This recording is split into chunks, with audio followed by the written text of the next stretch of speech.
The admissions landscape has changed dramatically. Most people enter this process totally overwhelmed. Everybody thinks like you get into these super elite colleges and you will be more satisfied and happier. Where are you going? Where are you applying? Where are you touring? How do we break this cycle, Jeff? How should parents talk with their kids about money? They looked at the outcomes of highly selective, highly elite colleges versus everyone else. And what we found was fascinating.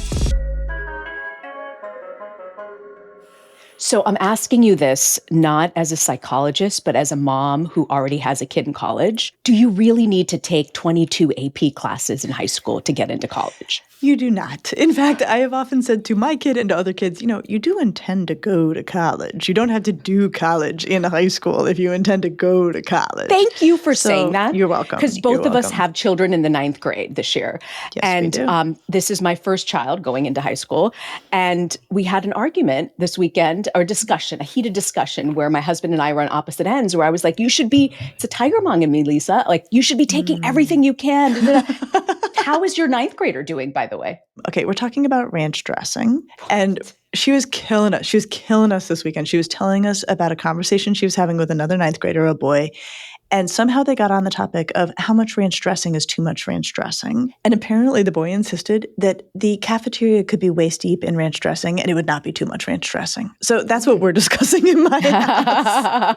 Well, school food, at least they're eating it. In my days, like nobody ate the school food. It was so horrible. Yeah. So, Well, if it has ranch dressing, apparently they'll eat anything. But, I will tell you, in addition to school food, like everyone's obsessed with college and what is going to happen, and I feel like every year since we started this podcast, it's been like a different standard for getting into school. And our next guest, I'm thrilled to welcome, actually has a list of like 75 colleges that he's labeled, by doing research, the new dream school. So I cannot wait to dig into this one. So today we're diving right into the book that every parent of teenagers needs to get right now. It's called Dream School, Finding the College That's Right for You, by bestselling author and higher education expert Jeff Selingo, a friend of the pod who we've had on before.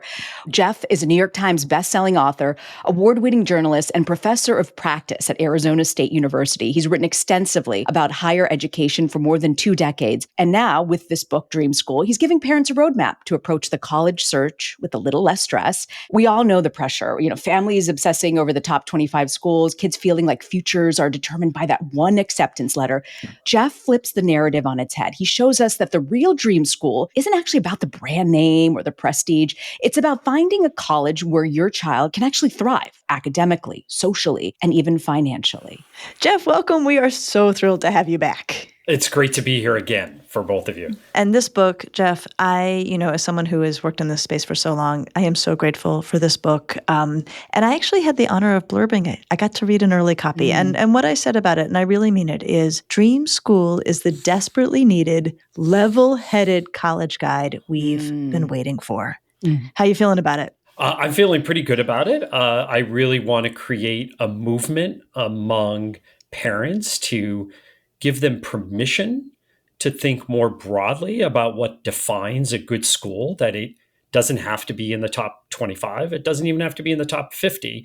And what I hope to do with this book is to break some myths that we have about those top 25, top 50 schools, but also then give them the tools to make sense of what to many people are just hundreds and hundreds and hundreds of colleges that don't make sense to them. So how do I find a good school? How do I find that kind of needle in the haystack as a result? I love it.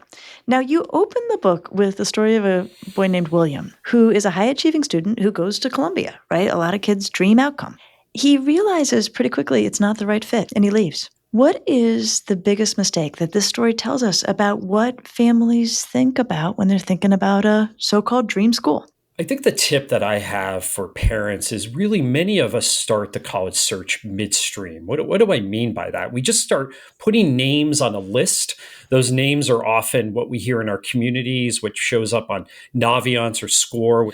Jeff, what's Naviance and Score? So Naviance and Score are popular software programs that are used in high schools that help students understand kind of where they fall into the ecosystem of higher education. So for example, the most popular feature of them are these scatter scattergrams that show students who have a particular SAT score or a particular GPA and how students from that high school fared in previous years applying to these different colleges. In many high schools, we don't think about what we want out of college, what the learning environment that we want out of college, what are the activities that we want to do in college. And so for William, it was about getting into the most selective college he could get into. He placed a bet in early decision on Columbia and he got in. And as he said, it was like winning the lottery. But the high of that win, once he arrived on campus, disappeared pretty quickly. And things he didn't think about during the search, or things he didn't consider that he wanted out of college during the search, started to appear.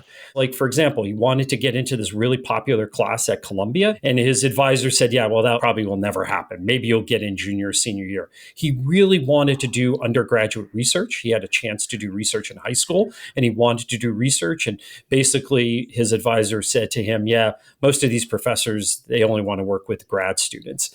And then among the students, he just found this competition. It was always around to get into the next club, to get into the next class, to get that A. There was this achievement culture that just kept pushing him in directions that he couldn't really find friends. He couldn't find his kind of group of people as a result. And so he came home at winter break and he told his mom he thinks he wants to transfer. And his mom said, well, you're going to have to come up with a story then, because not many students transfer from Columbia. And I give him a lot of credit for doing that, because he did at the end of the year, he transferred to the University of Minnesota.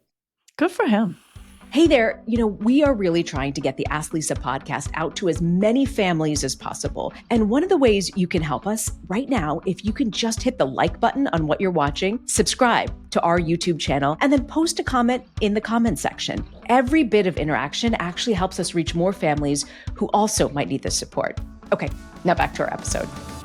So, Jeff, tell me a little bit more about your research on prestige, because as a parent who has been funding this child for 18 years, you know what I want more than a big fancy school name?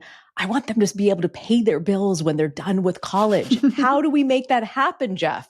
So there are two things that I think are important about prestige, right? When we surveyed more than 3,000 parents for this book, what did they want for their children at the end of the day from college? They wanted two big things. One was they wanted a job, right? They didn't want their kids moving back home, living in their basement. Second, they wanted those connections that they're going to get at college with friends, with mentors, with faculty members. So they wanted kind of engagement. So let's look at the data then on engagement and on outcomes. First, let's think about outcomes. David Deming, who is at Harvard, is part of the Opportunities Research Group there that Raj Chetty and a bunch of other economists work on. They looked at the outcomes of highly selective, highly elite colleges versus everyone else. And what they found is that we tend to over-index on the elite colleges. Are the outcomes better at elite colleges? Sure. Do you have a better chance of working on Wall Street or working for one of the big consultancies or going to, Harvard Law School or one of the Ivy law schools? There's no doubt about it. But we tend to think about the outliers there as the average. And what he found is that the average outcomes of somebody from Harvard are no different than Ohio State or UCLA or many other public flagships or other less selective private colleges. Jeff, that is earth-shattering. I had no idea about this, and I think most parents have no clue about this when it comes to colleges. They don't. And I also think we believe that, well, you have to get that job on Wall Street or in a consultancy or things like that. And to be honest with you, I'm not sure that every student really wants to do that anyway. But second, and this was more surprising to me. And by the way, we did it for the book. We did this research for the book. So every year for the last 20 years, Indiana University has been doing a survey called the National Survey of Student Engagement. They survey first-year students and they survey seniors at more than 900 colleges about their engagement in day-to-day life on campuses. That includes with peers, but it also includes with faculty, in classes, in the residence halls, and activities, and so forth. They don't release individual results for colleges and universities, but I said, okay, if I send you selectivity for 1,400 colleges and universities in the US, could you match them with the 900 colleges that participate in your survey? So we know the difference between colleges who accept fewer than 20%, and colleges that accept 40% and colleges that accept 80%. And what we found was fascinating. First of all, that student satisfaction, there was not that much of a difference between students in the top 20% in terms of selectivity and the bottom 20% in terms of Okay, that's selectivity. huge. Like, Yeah, I'm just going it's to huge. pause on that for a minute, right? Like, everybody thinks like you get into these super elite colleges and you will be more satisfied and happier than students who get into schools that accept much bigger percentage of their applicants. And we didn't see much difference. And one other thing was around student-faculty interaction. There was actually more interaction with faculty at institutions that accepted between 20 and 40% of their applicants than there were at those institutions under 20%. More faculty interaction. The only thing that the highly selective colleges were way out in front on were internships, students who add internships, because they really focus on that. And students who go to highly selective colleges usually have both the financial resources and the social capital to get those internships. But there were very few differences between the highly selectives and everyone else on so many other measures of student engagement.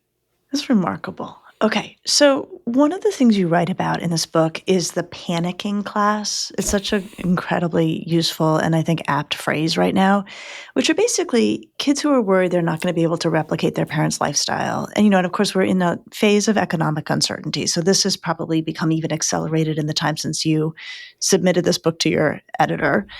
But this is putting a lot of anxiety on kids and making them anxious about this process, making them anxious about identity, affecting their confidence. What do we want to say here? What do you find to be a useful way to approach this question? Well, I think first of all, Lisa, is that life is long and there's so much turmoil in the economy right now that even a degree from a highly selective college, as many of the parents I met during the reporting process said, well, they said it's insurance for the changes in the job market. Well, the thing about, I think everyone's worried about AI, especially eating those early career jobs right now. I don't think AI is going to worry about whether you have a degree from Harvard or Ohio State, for example. It's going to impact students no matter where they go. Really, what's going to be most important is what are the skills that you're going to get as an undergraduate? Both those soft skills, the ability to communicate, ability to work in teams, the ability to write and communicate, but also those very specific hard skills that might be necessary for particular jobs. For example, you want to do data visualization as a history major or things like that.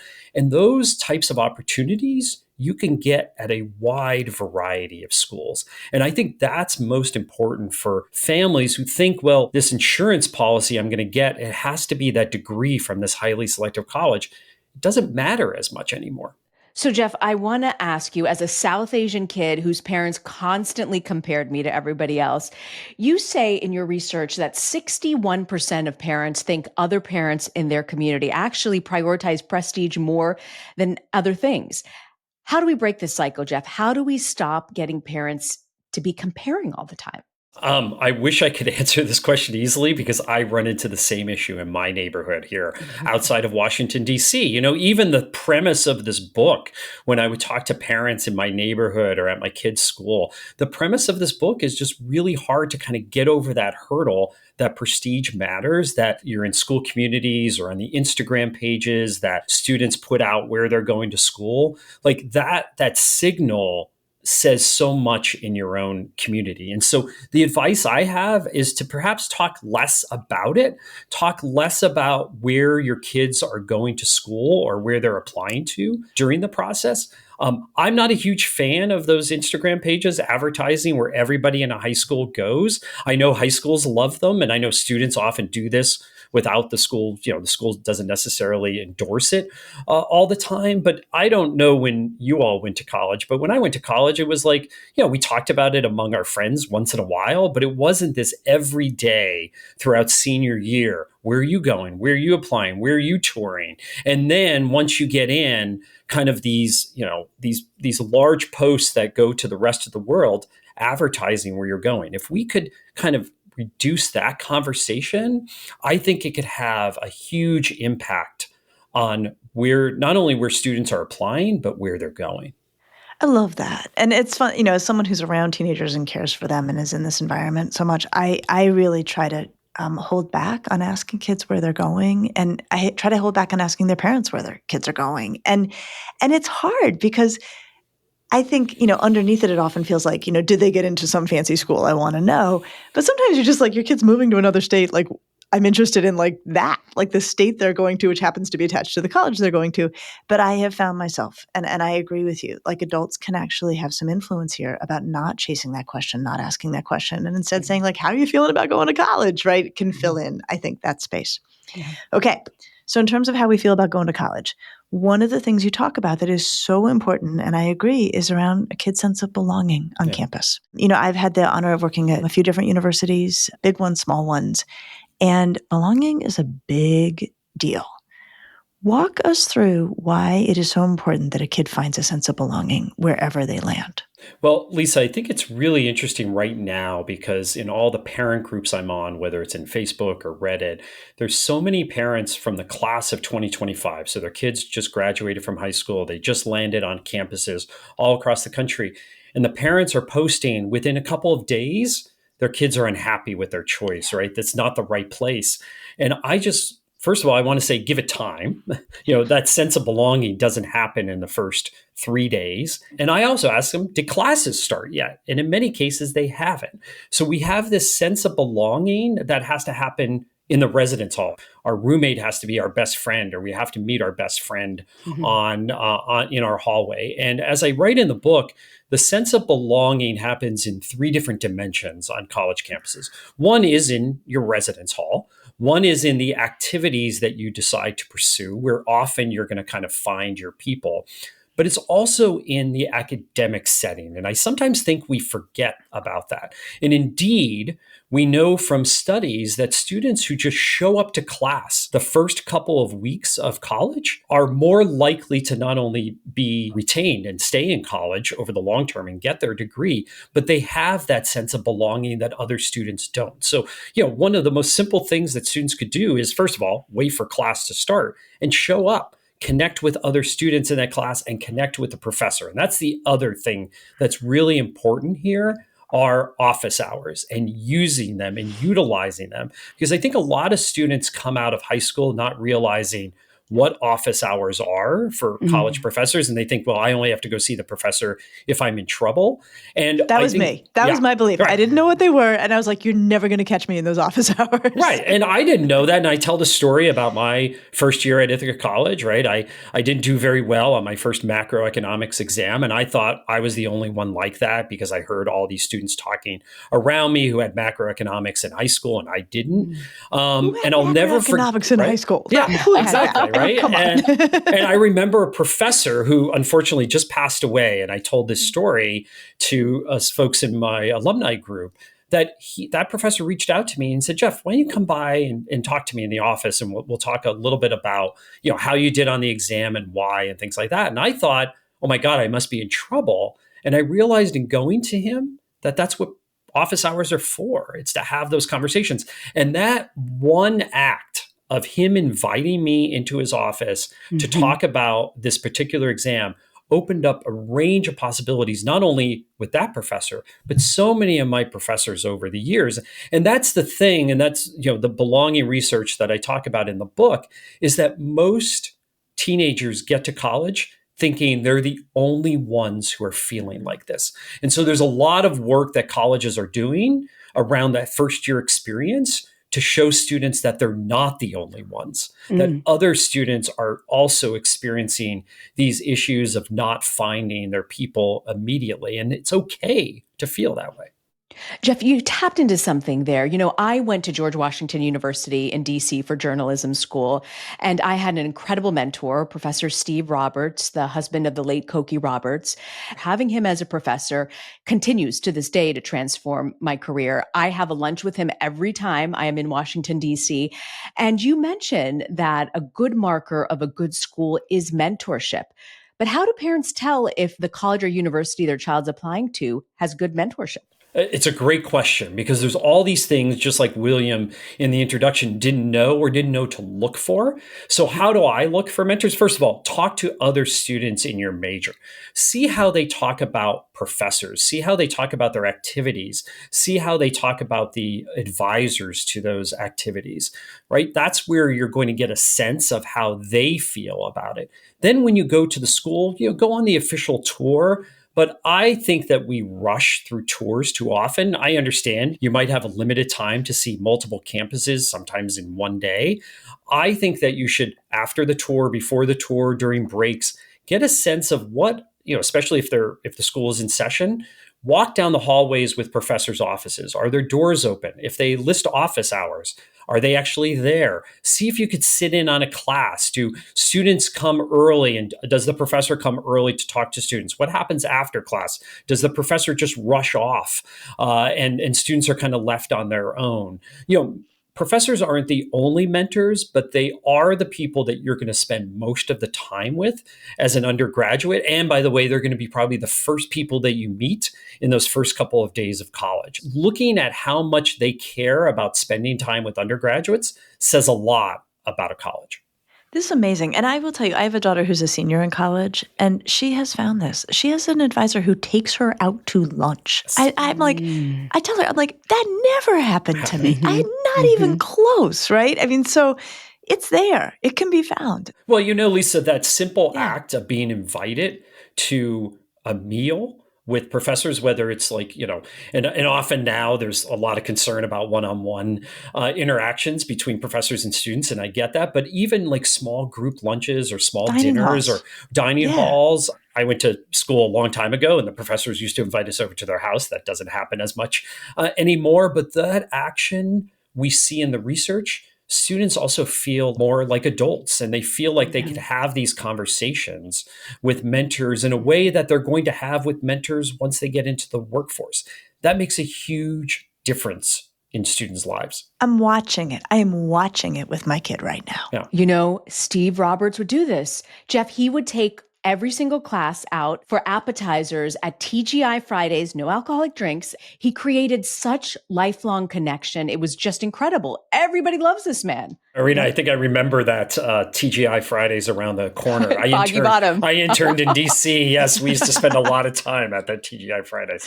Okay, back to work, people. Back to work. All right, cost here. Cost is often the giant, giant elephant in the room when we get to talking about college and kids' choices. How should parents talk with their kids about money in a way that's honest, not discouraging, not guilt-inducing? Like, how do you recommend families do this? Well, first of all, parents and families should really talk about money early on and kind of set parameters, set budgets, set how much they're willing to take out in loans, how much savings they have. If they have multiple kids, how much money they're willing to spend. Having those conversations early on is important later on, once those acceptances come and those financial aid offers come as well. But another important thing to remember here that we found in our research is that it's okay to think beyond prestige if you're going to get a deal on college. And that is one of the big changes, I think, over the last 30 years, is that I found, not only in my surveys, but in the data itself, so many families who are saying, you know what? I am willing to pay for a certain amount of prestige. If my kids get into these 5 schools, I will pull out all the stops. But we're not going to do it just anywhere. We're not going to pay full price, even if we can. Do you want to know why? Because we want to do other things with our money, or we may need to do other things, right? We might have aging parents. We might have other children at home. Oh, and by the way, we know that students are sometimes struggling to launch after college. So we might want to help them subsidize a graduate degree, or we might want to subsidize, moving to a city with higher expenses and things like that. So there's all these other things that you might want to do with your money, and that's okay. It's okay to say, you know what, we're going to look a little deeper in the rankings, where there might be a public institution that has a great honors college that offers us lower tuition than a full pay private. Or there might be a lot of private colleges out there, and we know this for a fact, that are offering discounts to even people who can pay full price in order to entice them there. And that doesn't mean they're bad places. education wise, it just means they don't necessarily have the biggest brand name where they're getting inundated with, tens of thousands of applications like the top of the rankings do. It's so important. It's so important. And I also just want to flag, we've had great conversations on this podcast with Ron Lieber around paying for college. So I just want to cross-reference that for families because he's done a lot of work on the question of who's willing to give big discounts and how do you get them. No, and I think I love Ron and I love Ron's work on this because I think most people enter this process totally overwhelmed by paying for college. And it's a huge price tag. It's probably the most expensive thing that you're going to pay for in life. But I think knowing your budget and knowing your parameters early on is important as a family, not just among the parents, but the parents and the teenagers, but also knowing, as Ron writes, that there are great places that offer great discounts. As we're talking about the high cost of colleges, you talk in the book about everyone has a plan A, but you also need to focus on plan B and get the kids excited about plan B so it's not an afterthought or they feel rejected that they didn't get into their plan A schools. How do you do that? How do you get them excited about plan B that doesn't undermine or take away from plan A? Well, first of all, you need to have a backup plan. As I talk in the first chapter of the book, even since I wrote my last book, Who Gets In and Why, You're Inside College Admissions, the admissions landscape has changed dramatically. Test optional admissions has meant that tens of thousands of more applications are coming to the most selective schools than ever before. Those selective schools are doing everything in their mind to, get the right student that they think is the right fit, and you just may not be that student. And so I think a lot of students go into the process every year thinking, well, I'm going to be the one to get into Stanford or Chicago or Yale or Harvard, fill in the blank of a highly selective college. And I think that many people are surprised, especially if it's their first child, at how difficult it is to get into some of these places. And then they scramble in the middle of the process to find good plan Bs, good backup schools. And my take is that if you do that earlier on in the process, first of all, you might end up loving Plan B more. And I interviewed so many students who did so because those colleges wanted them.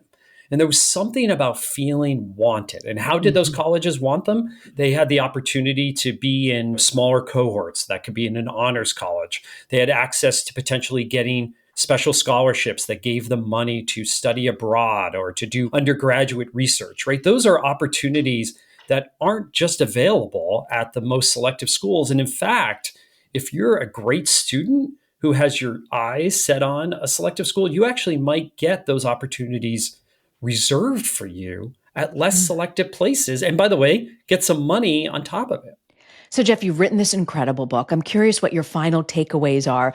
I really believe this is going to be like the Bible for high school parents and teens about getting into college. But what would you pass on to them in this moment? I mean, I really want people to just open up the aperture on that lens. And that does not on the college search. And that does not mean that if you're looking at a top 25 school, that you suddenly have to apply to a school ranked 200. And by the way, I hate the rankings, but I know we use them. So we'll just throw some of those numbers out there. All I'm asking you to do is if you're looking at a top 25 school, look at those schools ranked between 50 and 75 or 75 and 100. You might find some hidden gems. And I have a lot of examples in the book of these 75 new dream schools. A few of them might catch your eye. Go and take a look at them. See if those faculty members are great mentors, right? See what opportunities might be available to you that were closed off to the Williamses of the world at Columbia, right? You might get those opportunities to do undergraduate research, to study abroad. And you know what? One of the students that I met in chapter 2 starts at a very small liberal arts college, not even the top 100. It was so small, I didn't even mention it in the book because she could easily be identified. And she ends up at Harvard Law School and it ends up on the Harvard Law Review, right? The outcomes are there, even for those students who go to colleges deeper in the rankings. Jeff, thank you. This has just been such a valuable conversation. I just love this book. I'm going to hold up my copy. I love this book and just really, really grateful that you have put so much thought and care into creating a fact base for, I think, what people intuit. I think a lot of people know that there are wonderful, wonderful schools that people don't talk about so much, but you've actually laid out the information that families need to lean into that intuitive understanding. And it's a huge gift. It's a huge gift to families. Well, Lisa and Reena, I thank you so much for having me on, and thank you for all that you're doing for teenagers and their families in particular. I think that it's a hard message. I won't deny it. It's a hard message to get people to think more broadly about colleges. But my hope is that if we just open up that aperture, even just a little, the number of places that you're going to find that are even better fits, just going to be amazing. The book is called Dream School, Finding the College That's Right for You. Jeff Selingo, thank you so much for joining us. Thank you for having me. Lisa, I'm so happy we had Jeff Selingo so early on in the season. You know, the raging tiger mom inside of me as having a ninth grader, I just feel he's really reframed the conversation on colleges in such a way that no one else has. No, nobody's done this work. I mean, everybody talks about it. He really did it. And it's a beautiful, beautiful guide. It's a wonderful book. It is a major contribution. There's nothing like it that exists. So what do you have for us for Parenting to Go? So there's this wonderful line, how students go to college matters so much more than where. And I think it's really true. One of the things that we've talked about and I really think about is the goal of college is to help kids grow. And some kids are ready to grow. Some kids are going to party. They're not necessarily ready for college. But to Jeff's work and to Jeff's point, what's the college that's going to help your kid grow, right? If they are going to benefit from really one-on-one interactions, maybe some giant university is not going to be the right place for them. Or, I'm fascinated by what Jeff shared about there actually being so much less contact between students and faculty at the most selective colleges. So, if we think about this, how you go is more important than where you go. What college is really going to help your kid grow? Ultimately, it really is about growth, and we kind of forget that. So thanks for the reminder. I think it's huge. Relationships, relationships, relationships. It always lands there. I'll see you next week. I'll see you next week.